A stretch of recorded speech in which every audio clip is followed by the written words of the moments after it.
నిరీక్షణ prayer house మరియు centre సంఘముల తరపున నీతి సూర్యుడైన యేసుక్రీస్తు నామంలో మీ అందరికీ నా శుభములు. ఈరోజు దేవుని వాగ్దానం యోవేలు గ్రంథం 2వ అధ్యాయం 23వ వచనం. తన నీతిని బట్టి ఆయన తొలకరి వర్షమును మీకు అనుగ్రహించెను.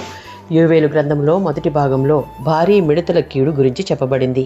ప్రజలు తీవ్ర కష్టాల్లో పడ్డారు. ఇది కేవలం ప్రకృతి విపత్తు మాత్రమే కాదు, ప్రజల పాపాలకు దేవుని యొక్క హెచ్చరిక. అందుకే దేవుడు ప్రజలను పశ్చాత్తాపం పడమని పిలిచాడు.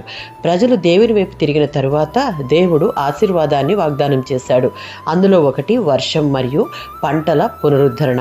యెహోవాలో ఆనందించుడి అనగా దేవుని ప్రజలైన ఆనాటి ఇశ్రాయేలీయులు, ఈనాటి విశ్వాసులమైన మన యొక్క ప్రతి పరిస్థితులు మారకముందే దేవునిలో ఆనందించాలి. ఫిలిప్పీలకు రాసిన పత్రిక 4:4 చెప్పినట్లు ప్రతి పరిస్థితుల్లో దేవునిలోనే ఉండాలి.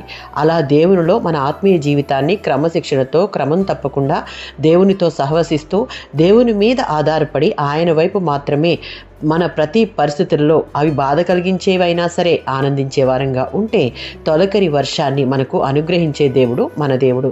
తొలకరి వర్షం అనగా పంట పండే సమయానికి వచ్చే వర్షం అని అర్థం. ఇది పూర్తి ఆశీర్వాదం మరియు పునరుద్ధరణను సూచిస్తుంది.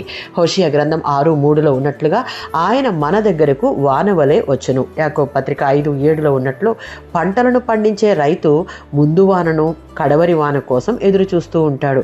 అపోస్తుల కార్యాలు 2వ అధ్యాయం 17వ వచనం. దేవుడు తన ఆత్మను కృమ్మరించును.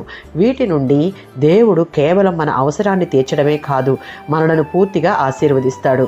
మనం దేవుని సన్నిధిలో పశ్చాత్తాపం కలిగి జీవిస్తే దేవుని ఆశీర్వాదానికి మార్గం అవుతుంది. మనం నష్టపోయిన వాటిని దేవుడు తిరిగి ఇవ్వగలడు. కనుక దేవునితో నిత్యం ఆనందించాలి, సహవసించాలి. ఆమేన్.